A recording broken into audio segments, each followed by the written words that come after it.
Welcome back to the channel. And Embracer Group is in the news because they just divided their assets into three different companies. So, if you've been around the channel a long time, you know Embracer Group has been a topic of conversation for the past many of years. When Xbox started buying publishers and everybody was crying monopoly, I was on here to tell motherfuckers that Embracer Group was a bigger company. When Microsoft was buying publishers, Embracer Group was doing the same damn thing. And Embracer Group got so inflated that they literally started crumbling from the inside out. They got so inflated they start crumbling from the inside out. So they had to start selling parts of themselves because they got so big. Because they spent way more money than they actually had to acquire all these teams. They overpaid for teams. They overpaid for Gearbox. They overpaid for the IPs from Square Enix.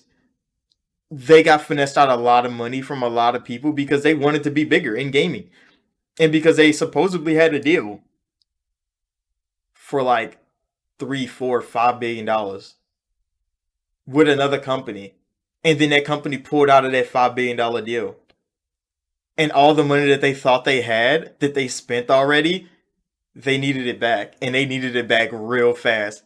So they sold Gearbox for half the price. They sold Saber and Actor for half the price. Like, those companies are definitely worth way more, but they needed to sell them. They needed to sell them fast. So those companies got sold. Hot, just like that. They're out of there. And Embracer is now splitting into three different companies. And from what I'm seeing, what I'm hearing, we read the article. The three companies that they're divided into is Middle Earth Enterprises. I don't know why the hell they add friends after so many of these fucking companies. I don't know, but it's because there's a whole lot of studios under one name. Saber was the same way. They had like 20 fucking studios under Saber Interactive. They were massive. Coffee Stain is one of them. They have so many studios under Coffee Stain's name.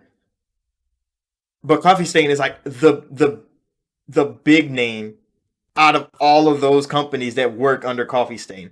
And they get a part of the thing. So they split into three. I don't know about the second one. Asmodee? I don't know about this one. Like that one? I don't know.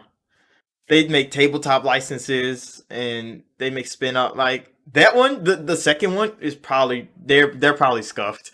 They're probably scuffed. But I mean, tabletop probably makes a lot of money, so that's probably why Embracer kept them around. But Coffee Stain brings in plenty of money, bro. Deep Rock makes a lot of fucking money. That's exactly what Helldivers is. If people haven't heard of Deep Rock Galactic, it's Helldivers, but it's just old.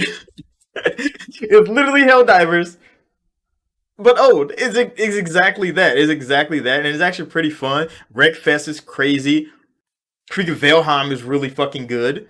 And I mean, Coffee Stain is a big name in gaming. Look, not a massive name in gaming, not like Ubisoft, EA, but like their studio has some weight to their name. The Middle Earth Enterprises, that's a weird ass name, but they got the big AAA IPs for Embracer Group. So they're handling the Lord of the Rings IPs, the Tomb Raiders, the Dead Islands. Kingdom Come Deliverance was just getting the second game. I was like, the first one wasn't that good, bro. But hey, for the fans, it's getting the second one. It's just like Dragon's Dogma, bro. It's just like the Dragon's Dogma friends. I'm not even mad at it, bro. Their fans get the second game that they asked for years, and they're delivering at home. It still looks graphically bad and technically bad, but it was not for me to say. I played it. I was like, yeah, this shit scuffs. But a lot of people enjoyed that type of game, and I'm not gonna knock them for that. But Embracer splitting like this because of they got scuffed. They said a $2 billion deal. I definitely thought it was way more than that. I could have swore it was way more than that with the like the Middle Eastern group, the Saudi Arabian group or some shit that I could have swore was 5 million. It probably was 5 million some years ago, and now it's coming out as 2 billion. And but Embracer Group definitely has been through a whole lot of ups and downs, and this split, I don't know if this is how they're gonna try to retain pieces of themselves, but be more profitable in that. But when I first seen this, I'm like, oh, Microsoft did the same thing. Microsoft did the same exact thing. When Microsoft brought in Bethesda, they didn't just turn Bethesda into Microsoft. They're like, Bethesda, you stay Bethesda. Like, you stay over there, you just work for us. You do your thing, but you work for us. Your paychecks come to us, and then we give them back to you. That's kind of how it goes on the Xbox side. So Bethesda is still making most of their own decisions. Most of them wasn't that good, but I mean, some of them were.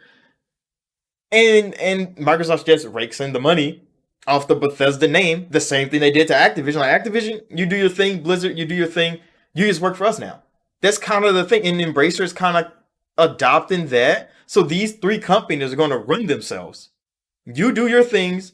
You make us money. And we sit here and collect.